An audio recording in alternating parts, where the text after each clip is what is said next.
Today we are back again on my backyard, working on the deck. Previously we moved a bush, ripped out the deck my grandfather and I built 30 odd years ago, and are now going to do all the foundation work in order to put in a frost heave impervious wall, aka a grade beam. Lost? I don't think I've actually explained what we're doing here in detail. So to kick this off, let's dive into the plan and then we can get into the work. Here's what the backyard looks like now. The plan is to replace the wood deck that was here before with a paver patio. And for unknown reasons, probably related to my heritage, I feel I should be living in a castle. And what do castles have? Walls. Unfortunately, this poses a problem, because unheated, poured-on ground concrete walls crack here. Why? Because during the winter, water freezes and expands, pushing up on concrete, causing it to crack. So what can I do about it? I could install a wall on the ground and just hope for the best. But I don't think that's the best thing to do. I think what I need to do is install what's called a grade beam. These are generally used for additions here if you don't want to dig the full way down for a full depth foundation. I'm not going to go into extreme detail right now, but suffice it to say, I have a ton of work to do. So let's talk about it. To build a grade beam wall in my backyard, here are the steps we need to do and a quick overview of the whole plan. First, we need to prep the foundation for the grade beam. This is what we're doing today. I am going to locate the outside and excavate a trench, removing all the topsoil. This will be the surface where the grade beam sits on. Next, we'll lay out some locations for 12-inch piers that will get drilled with an auger at least 48 inches deeper than that, and preferably deeper than 48 inches. Along with the trench, that's almost 2 feet deeper than the frost depth here, and those piers will support the concrete beam that will come later. Next is framing the concrete forms, adding rebar and all the other things that need to be done for the beam itself. This will be covered in depth in the next video. So if you're interested in those details, that's where I'll cover them. Concrete is then poured, which I think is gonna be a bit of a problem. This is more than 4 cubic meters of concrete, which is 6 cubic yards for my American friends. Yikes. Forms can then get removed, and I have a wall. This is the essential part of a grade beam. There's a concrete beam at the top which connects to the concrete piers. Those piers are deep enough that they are below the frost line. They are big and or deep enough that they are capable of supporting the whole wall. Sound complicated? It is. Sounds like an engineer should weigh in? Generally they do, but up here it's common enough that there are general guidelines and drawings if you don't want to have site-specific engineering done. I now have the wall I've always dreamed of. Now what? Well, if you want a raised paver patio, gotta get rid of more dirt. After that, it's time to add 6 to 7 cubic yards of gravel to the hole. Do you like how I switch measurements constantly? Gravel is ordered in cubic yards, concrete is in cubic meters. I aim to confuse all of you. God forbid we have to talk about tons. Never mind. Pavers are next, and these ones are really nice. Finally, we'll cap that off with doing something to pretty up the wall. Because I don't just want a concrete wall. Phew, seems like a lot. Let's jump straight into it. All right guys, today we are going to start marking this out. I need to dig up some of this to get the walls in place, get the forms in place. I have rebar being delivered because who wants to pick up 20-foot long pieces of rebar, and I don't really want shorter pieces of rebar. So first task today is to get some string lines set up here so that we can mark out the perimeter of where we're going. I then think I need to take out the irrigation system because I kind of want to move the wall a little bit out because it's going to be thicker than the wall that was here before. So it's going to be a lot of fussing around today, and then hopefully we'll be able to get everything set up to drill some piers in on Monday. So I'm just going to mark this, or I'm not. Nope, no I'm not. 149. So I'm just going to set a perimeter. I'm going to set a couple reference lines off of here just to get this wall straight, and then what I'll do is I'll set up a string line, pound a couple posts in, and set the far ends. Where's my level? Oh, it's in my pocket. My level is in my pocket. That's not great, but it's better than nothing. We need to put one here, which I think is going to invariably, maybe not, maybe it won't hit it. Maybe it's real close. So these ones are temporary, so I don't really care much about them.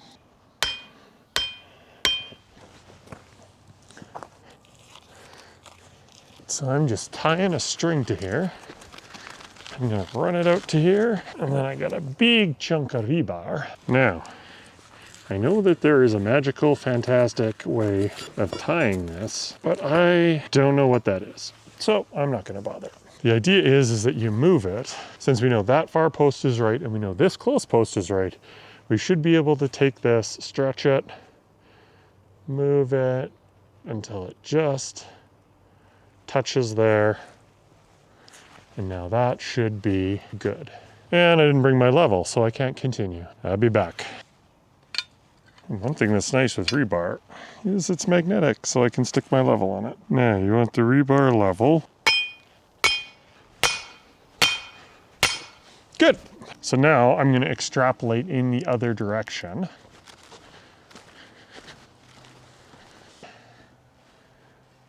So I just want it just touching the post.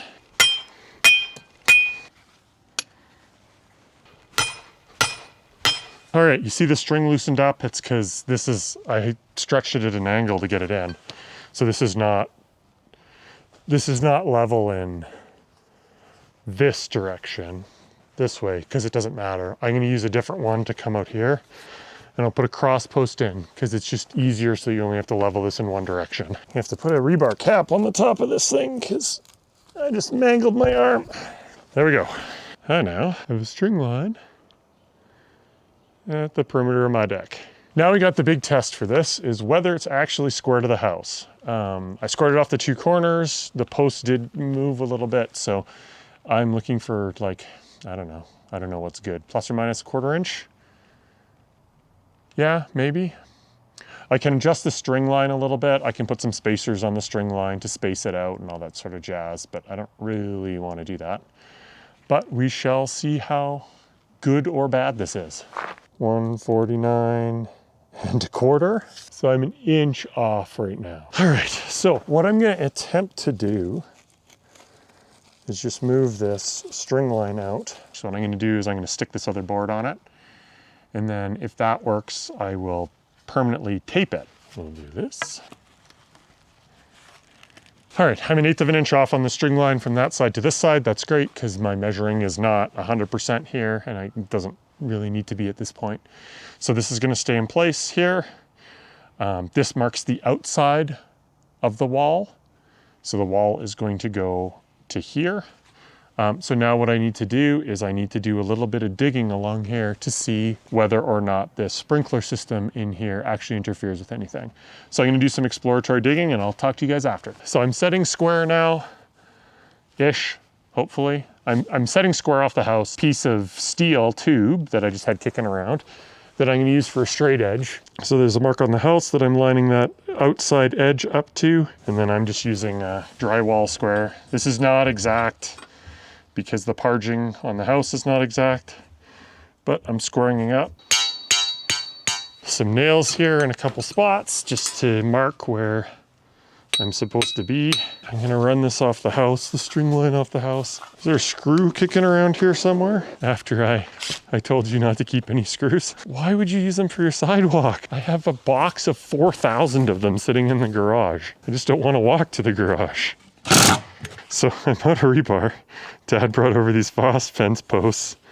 I'm not 100% sure how I'm gonna actually pound these in, probably with some amount of difficulty.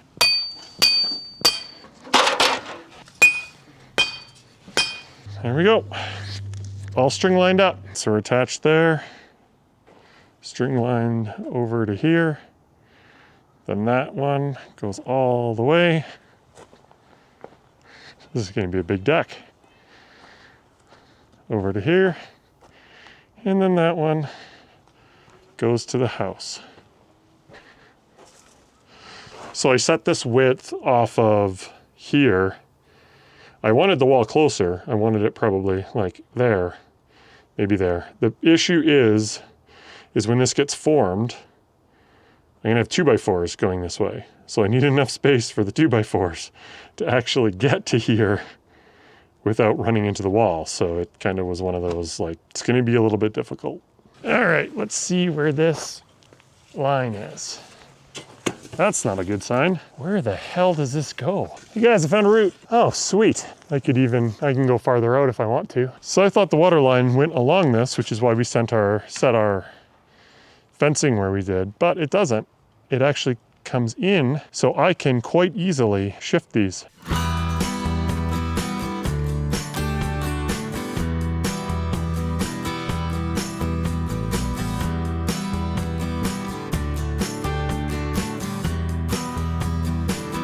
All right, I'm back. The shade has now hit where I'm digging, so I'm gonna come back out and finish this off. Also, mini skid steer update. I put a bid in on a auction to try and get a mini Chinese skid steer here. Fingers crossed, I did not win the skid steer, so now I don't have a skid steer. Yeah, so hand digging for me, yay. There's a concrete with a post in here that I need to get out. Then what I'll do, scrape the bottom of this to get it down to the same pseudo level. I will get it nice and flat so that the foam can fit in it properly. The plywood's gonna go on the front face here, then the foam, then more plywood, then the wall ties, then the rebar, then the big holes. Yeah, this is gonna be a lot of work. All right, I am done for the day. You can see we got a lot done out here. I'm actually quite happy with it. We'll see how tomorrow goes. This is actually pretty easy digging right up until we get into the big clay layer that we have here.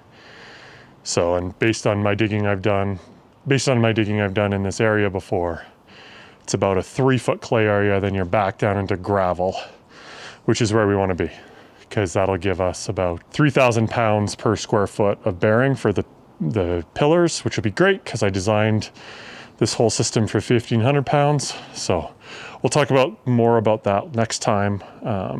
We won't do much today, but I'll see you guys tomorrow and we'll finish up all the perimeters.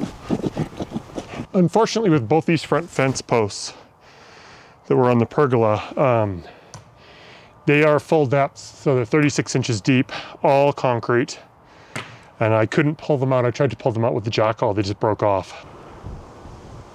We have this whole thing dug out now. We are down about 16 inches, which should be deep enough. I pulled out the posts that were in here. So next step, we'll be getting the auger in and pounding out the posts required for the footings. All right, guys, we are here for auger day today. So what we gotta do is we have to start augering all of these holes for the piers for this wall.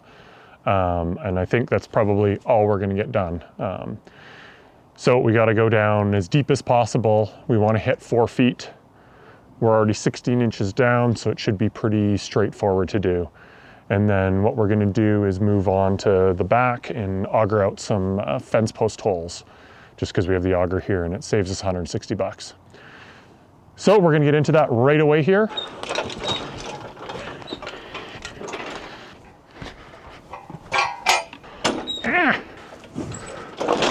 Now, is there a pin here? Did they tell you how this is supposed to work? No? Thanks, Dad. I thought you did reviewed it before, haven't I? Yeah, well, 20 years ago. Oh, there we go. That's how it works. The big problem with this is, especially for this hole, the big problem for this hole is that I need to be like right here, so I might have to hand dig a bunch of this hole. Yeah, I don't know. Maybe?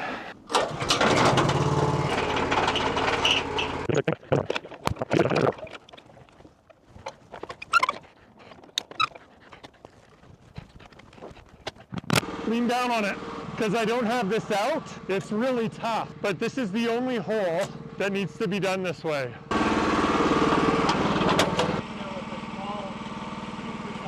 People recommended a shop vac. Okay, that's probably deep enough, and vacuum out the bottom. So it's sloughed in as we drilled it, so we're gonna have to go get a sonotube and use a vacuum and vacuum it out till it's hard ground at the bottom, but that shouldn't be that difficult. This is all sand and gravel. It's the backfill from the house. So it's actually fairly easy digging. So on to this hole here.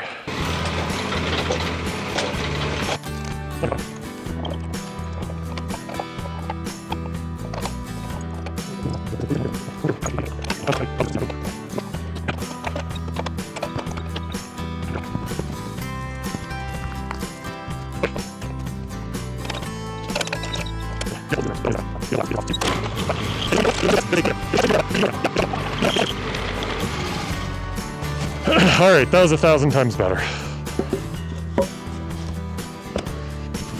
Good enough. What is that, 17 million left to go?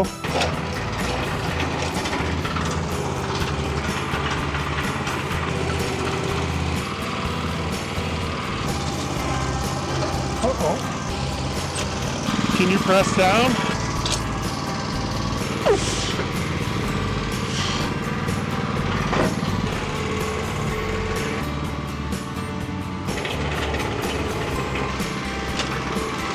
That's hard work. 4 done? 4 done in an hour. My shoulders are gonna be absolutely murdered tomorrow. Holy crap, that's hard work. Yeah, I think so. Oh, I don't know how I'm gonna do this the whole day. My shoulders are cramping crazily. Yeah, you picked the wrong board to stand on. Jump to the other board.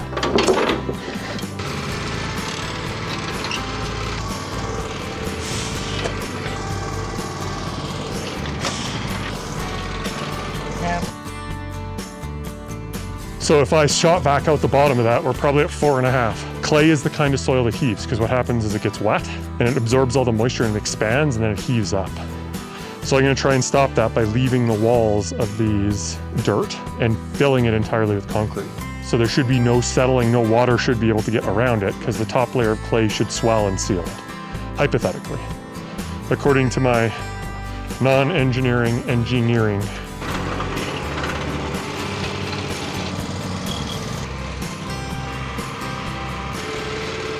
All right, so we got all of this augured out.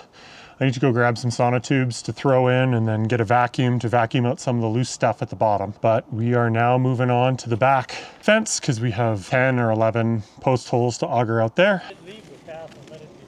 So what we just did is took the survey that I have of the property, marked the back line, and then did a string line along it. And now I need to go and set my post distances here. I'd really like the gate to be right about here, like 8:16. That puts the gate right with this tree. But maybe I could do 10 feet for the first shot of fence, because I'm gonna use a chain link fence post for the corner. Oh, I should have pre-planned this. One eternity later. Yeah, let's do that. This was the original plan anyway. We'll get the fresh, nice pine cones. They make the best markers. Okay, we marked all the posts. This is gonna be a gate. Can't really see them anymore because it's sunny. That one's better. Let's get after it. Okay, we're gonna dig one of these locate marks to verify that this is where the utility actually is. And then we're drilling all the way back here. So hopefully it's not that big a deal, but at least try and find it. It is concrete. Yep, I have. It's right here. And it is just direct burial. Okay, so we're well back there. There we go. We're, 2 feet away from it. So we should be okay, seeing as that took like 15 seconds. We might as well do that a couple more times along the edge. There's the line. We're really far away from it, so let's get digging. Go, little excavator. All right, so we've dug what we can. One, we found an old abandoned chain link fence post in it, so all concreted in, so we're gonna have to figure that out. I'm just gonna cut some boards here to space over top the holes so that anyone walking along tonight doesn't fall into a hole. So let's get these cut.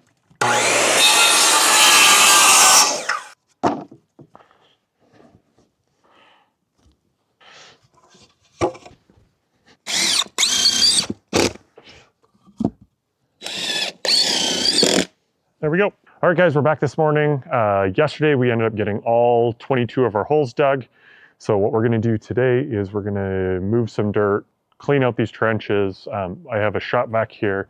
We're gonna get to the bottom of these and vacuum out the sand that sloughed into the bottom of them. I'm really surprised that this is sand.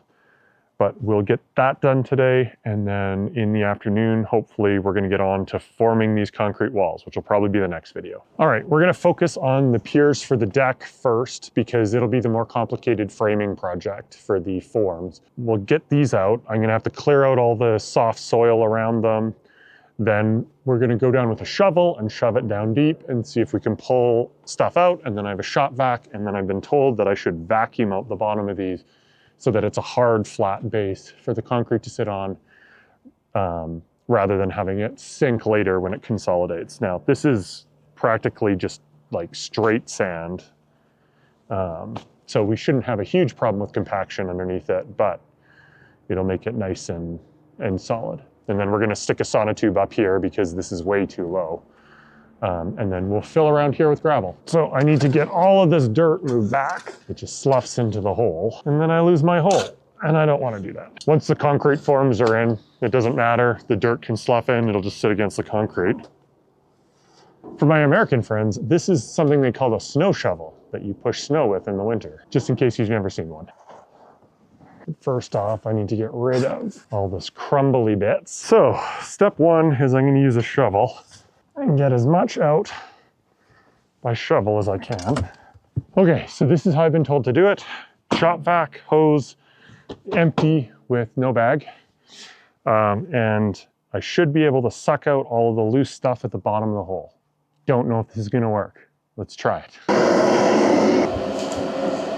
So that worked incredibly well.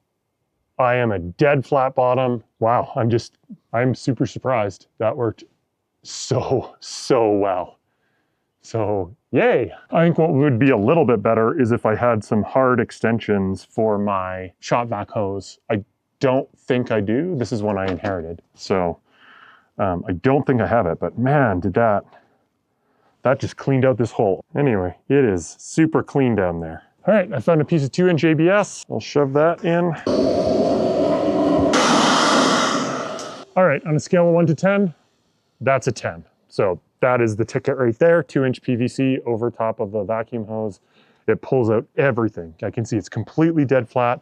I can poke in it, it's hard. So 2 thumbs up. Let's get the rest done. Now, I've been explicitly warned to empty this as much as possible.